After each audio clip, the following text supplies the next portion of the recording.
The world's population is expected to double within 30 years, with twice as many population and double the need for natural.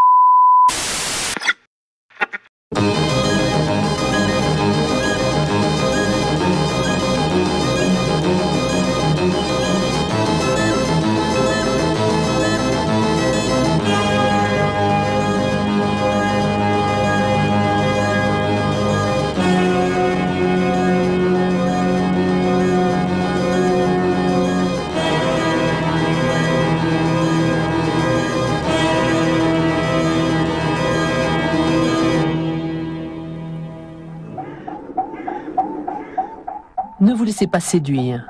Baudrillard l'écrivait déjà au début des années 80.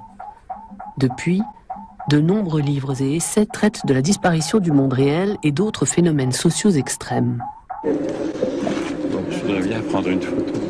Ce que l'on ignore généralement, c'est que celui qui critique les médias en termes violents est aussi photographe. Avec son appareil photo, il fait le point sur l'absence du monde. C'est le titre de l'exposition qui a lieu en ce moment à Cassel, la ville de la Documenta. On peut y admirer quelques 100 photographies des années 80 à nos jours et le discours artistique de Baudrillard sur la disparition, la sienne comprise.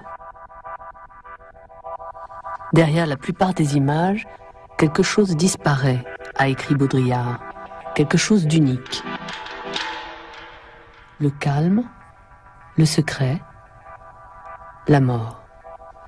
D'après le philosophe, l'image est aussi violence. Une violence qui, manipulée, prend notre regard fasciné en otage.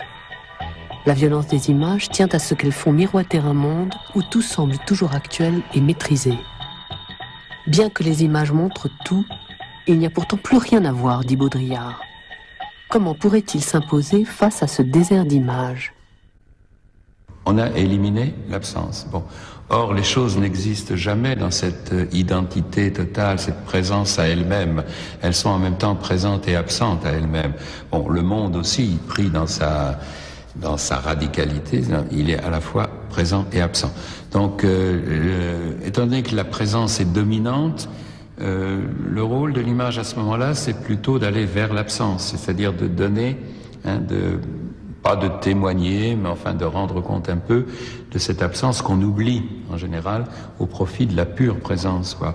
Donc l'ambivalence du monde, comme ça, l'ambivalence des objets, c'est ça qu'essaierait de rendre compte pas seulement la photographie, bien sûr, aussi le langage, mais enfin on peut essayer aussi.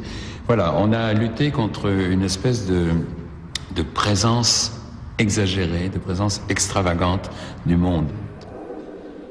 Un instant doit être longuement suspendu pour pouvoir mettre en évidence cette absence dont parle Baudrillard.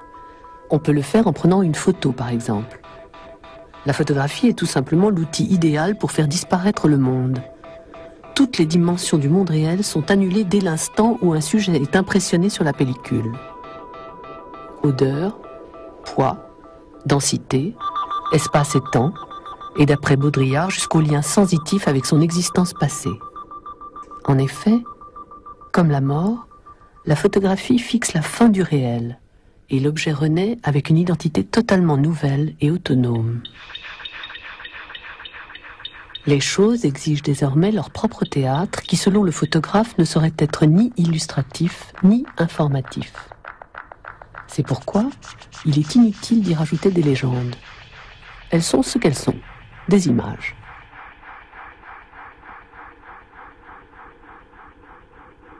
Il n'y a pas une intention délibérée, il n'y a pas un programme, je ne suis pas dit je vais faire la photographie dans ce sens. C'est vraiment la photographie qui s'est faite, enfin comme je dis, qui s'est occupée de moi et c'est pas moi qui me suis occupé d'elle, quoi.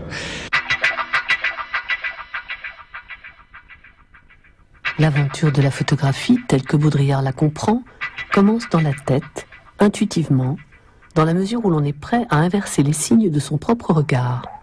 Car le monde qui nous interpelle est ce qu'il est, il a ses propres signes.